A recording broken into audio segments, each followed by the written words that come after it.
अस्सलामुअलैकुम वरहमतुल्लाहि ताला वबरकातुहू नहमदुहु व नुसल्ली व नुसल्लिम अला रसूलिहिल करीम अम्मा बाद अस्सलातु वस्सलामु अलैका रसूलल्लाह व अला आलिका व अस्हाबिका या शफीअना यौमल जज़ा। रूहानी उस्ताद यूट्यूब चैनल में आपका बहुत बहुत खैर मकदम करते हैं। मैं उमर फ़ारूक अज़हरी। प्यारे नाज़रीन, कैसे हैं आप सब? उम्मीद है अल्लाह की ज़ात से कि आप सब खैर व आफ़ियत के साथ होंगे। मैं भी अल्हम्दुलिल्लाह आपकी दुआओं से बेहतर हूँ।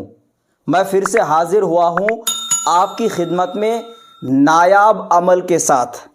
ऐसा अमल मैं आपको देने वाला हूँ और ऐसा नक्श आपको बताने वाला हूँ जिस नक्श के ज़रिए से पुराना बंदिश को काट सकते हैं।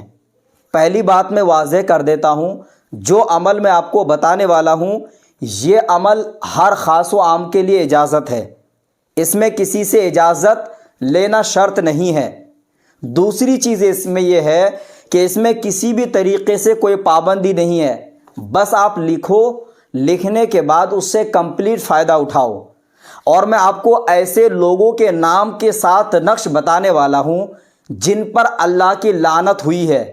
आप भी जानते हैं कि चाहे फ़िरौन हो, चाहे नमरूद हो, चाहे शद्दाद हो, चाहे इबलीस हो, चाहे हामान हो, चाहे सायान हो, ये कुछ ऐसे नाम होते हैं जिनके ज़रिए से जादू टोना टोटका का काट बहुत ज़बरदस्त होता है।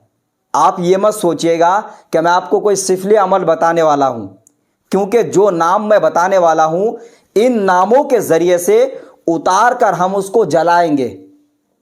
अगर हम कुरानी अमल चाहे आयत या वजीफ़ा लिखते हैं उसमें, तो वो उतार के जलाया नहीं जा सकता है।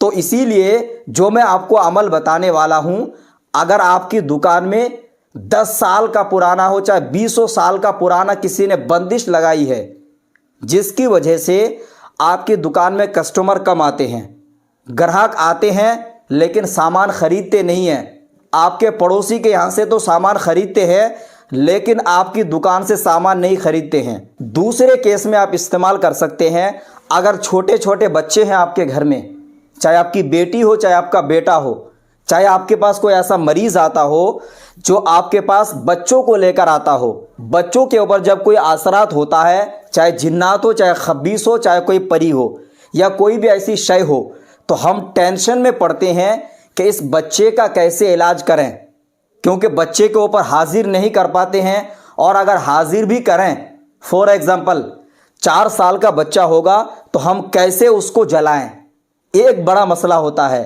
तो आप इस तावीज़ के ज़रिए से चुटकियों में आप जला सकते हैं असरात को। तीसरा फ़ायदा यह है कि अगर जादू के ज़रिए से आपको बीमार कर दिया है, चाहे आपके हार्ट का मरीज़ हो आप, चाहे कोई भी मर्ज़ हो, यानी आपको बिस्तर में लिटा दिया है जादू के ज़रिए से, तो भी आप इस तावीज़ के ज़रिए से जादू का काट कर सकते हैं।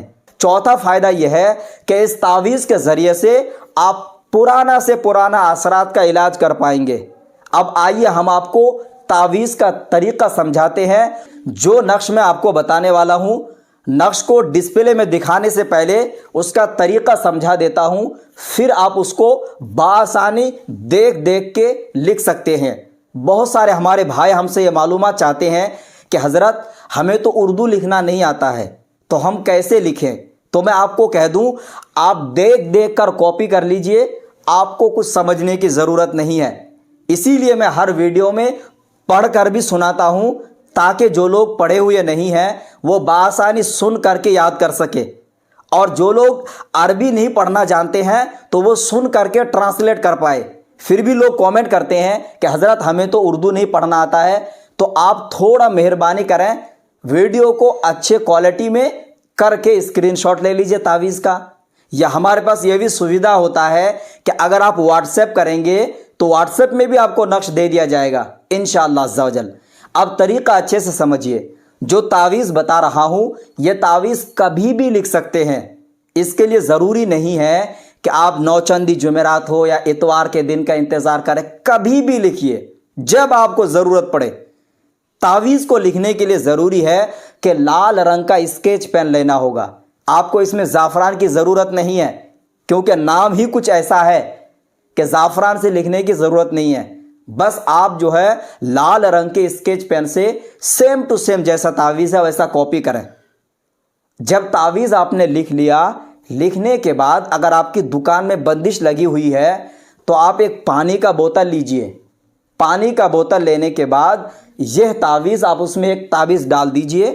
ڈالنے کے بعد یہ پانی آپ کو صبح اور شام کے وقت میں جب دکان کو کھولیں اور دکان جب بند کریں اس ٹائم دکان کی دیواروں میں ہلکا کے چھڑک دیں آپ۔ یاد رہے کہ جو پانی کا بوتل رہے گا اس میں گلاب جل کی شیشی بھی ڈال لیجئے گا۔ روز واٹر یعنی گلاب جل بآسانی آپ کو مل جائے گی، کہیں پہ بھی کاسمیٹک دکان سے مل جاتی ہے، تو آپ گلاب جل خریدنے کے بعد اس میں ڈال لیجئے۔ اب دکان پہ یہ چھڑکاؤ کریے۔ یہ کام آپ اگر کنٹینیو جاری رکھ سکتے ہیں تو اور اچھی بات ہے۔ ایک تعویذ کا جو پانی ہے جب تک چلے پانی چلاتے رہیے، جب ختم ہو جائے دوبارہ سے لکھ کر ڈال دیجئے۔ یہ کام ہو گیا۔ اور اگر آپ کی جسم کے اوپر اثر پڑا ہے، جیسے آپ کی صحت کے اوپر اثر پڑا ہے، طبیعت آپ کی خراب ہو گئی ہے، تو ایسے مریضوں کے لیے ایک تعویذ روزانہ ایک تعویذ ایک پانی کے بوتل میں یا ایک بالٹی میں ڈالنے کے بعد اس پانی سے مریض کو نہلائیے۔ یہ کام کم سے کم 7 دن یا 11 دن کریے، انشاءاللہ مریض ٹناٹن ہو جائے گا۔ اگر ضرورت پڑے تو آپ کنٹینیو 40 روز تک کریے گا۔ تیسرا کام میں آپ کو بتا رہا ہوں، جو بچے وغیرہ ہوتے ہیں جن کا علاج بہت مشکل سے ہو پاتا ہے، اگر کوئی عصبی اثرات وغیرہ ہوتا ہے، ایسے بچوں کے لیے ضروری ہے کہ 2 تعویذ آپ کو ڈیلی یوز کرنا ہے 3 دن تک کم سے کم۔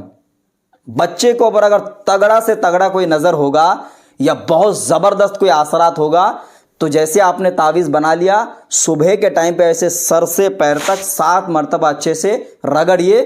رگڑنے کے بعد اس کو ماچس کے تیلی سے ہو چاہے چولہے سے آپ جلا دیجئے۔ اور دوسرا جو تعویذ ہے وہ رات کے وقت میں کریے۔ ٹوٹل 2 ٹائم آپ کو کرنا ہوگا۔ انشاءاللہ تعالی بچے کو اوپر اگر کوئی عصبی اثرات کی نظر ہوگی، چاہے وہ عصبی اثرات حاضر ہی کیوں نہ ہوتا ہو، وہ جل جائے گا انشاءاللہ عز و جل۔ اب جیسے نارمل کچھ مریض ہوتے ہیں جن کو بیماری لگی ہوئی ہوتی ہے، تو ان کے لیے ضروری ہے کہ وہ اتار کے جو ہے جلا بھی سکتے ہیں اور ساتھ میں نہانے والا کام بھی کر سکتے ہیں، تو یہ دونوں کام کرنا ہوگا۔ امید ہے